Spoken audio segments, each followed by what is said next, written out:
₹300 ઉઘરાણી માટે મિત્ર પર કર્યો હતો હત્યાનો પ્રયાસ. અમરોલી વિસ્તારમાં છુપાઈને રહેતો હતો. સુરત શહેરના કાપોદ્રા પોલીસ સ્ટેશનમાં વર્ષ 2005માં નોંધાયેલ એક હત્યાના પ્રયાસના 20 વર્ષ જૂના ગુનાના મુખ્ય આરોપી મિન્ટો દંડપાની ઉર્ફે દંડિયા નાહકને ક્રાઇમ બ્રાન્ચને આખરી ઝડપી પાડ્યો. આરોપી અમરોલી વિસ્તારમાં છુપાઈને રહેતો હતો અને પોલીસને તેને શોધવામાં લગભગ 2 દાયકાનો સમય લાગ્યો. મળતી માહિતી અનુસાર 2005માં મિન્ટોએ પોતાના નજીકના મિત્ર બલ્લુ બાઉશાઉને ₹300 ઉધાર આપ્યા હતા. જોકે જ્યારે મિન્ટોએ પૈસા પરત માંગ્યા ત્યારે બલ્લુએ ન માત્ર પૈસા આપવાનો ઇનકાર કર્યો પરંતુ તેને અપશબ્દો પણ કહ્યા હતા. આમાંથી શરૂ થયેલ વિવાદ ખૂની ઘટનામાં ફેરવાયો હતો.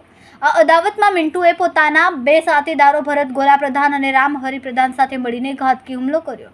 આરોપીઓએ પહેલા બલ્લુ શાહના હાથ પકડી રાખ્યા અને ત્યારબાદ ભરત ગોલા પ્રધાને ચપ્પુ વડે ગળાના ભાગે ઘા કર્યો. બલ્લુ શાહ ગંભીર રીતે ઇજાગ્રસ્ત થઈને જમીન પર પડી ગયો અને તે સમયે ત્રણેય આરોપી ઘટના સ્થળેથી ફરાર થઈ ગયા હતા.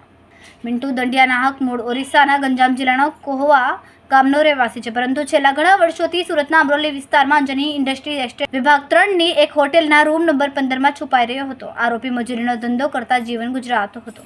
આખરે ક્રાઇમ બ્રાન્ચે તેને ઝડપી લઈને કાપોદ્રા પોલીસને સોંપી દીધો છે. કેમેરામેન સેનિલ વિરાણી સાથે વિશાલ છેઠા, માનવ Prabha news, Surat.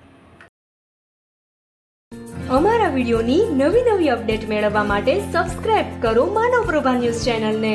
Bell icon click કરો લેટેસ્ટ વિડિયો સૌથી પહેલા મેળવવા માટે.